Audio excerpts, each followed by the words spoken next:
Maksud ayah tahu, anu mulu buat sekondang mah. Kayo nda. Manitiak matuaye di sinan badabuak kasuo kandang kato musawara.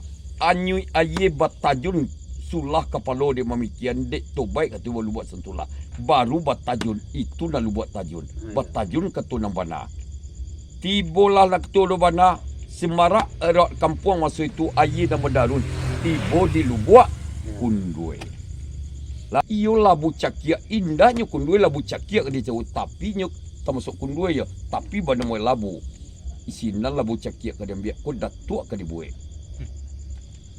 lah terletak kundui sia baru taman wang jo pai ke dia basobok lah satu lu buat kok batingkah di siko wadeng kamu ago rencana den kok kemudian bacaka batingkah dua lu buat subero sumaji dua lu buat tingkat tiga tanjung manu. Tiga lasong satu wang, tiga tunggu saya. Cie lasong satu wang. Zaman itu alun lah 29 batuboh tu lah. 29 batuboh. No, boh lah pacah itu baru 9 batuboh tu. Jadi alun batiku batiagan tu lah. Malaco alam nangko. Luar orang lah. Nyomai titik jalan setapak. Mencaliak kaki dah. Nampak si keduduk dan banyak. Lah. Dik barba concong main bau tak kajui nyu dua di sekolah dua tu onde ari lah ketang hari nyoba tak dua kita boto hari si kadu dua tadi yo sadang babuah bungo babi go iyo buahnya kan lain mungko kok kan diminun ayi di wah ye bancah dan mungkin barabah pai masuk tu hari tengah nampaklah kami sebatang ko iyo di kami satang kami mu dua sinan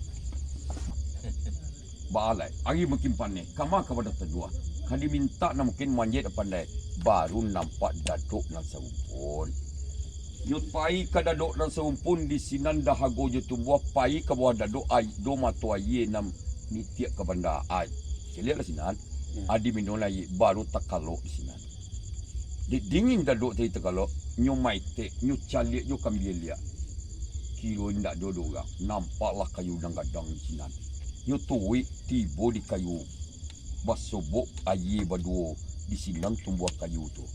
Lu ada orang tu dicalik gadang bana kayu. Mah benda mau kayu sini tua mah.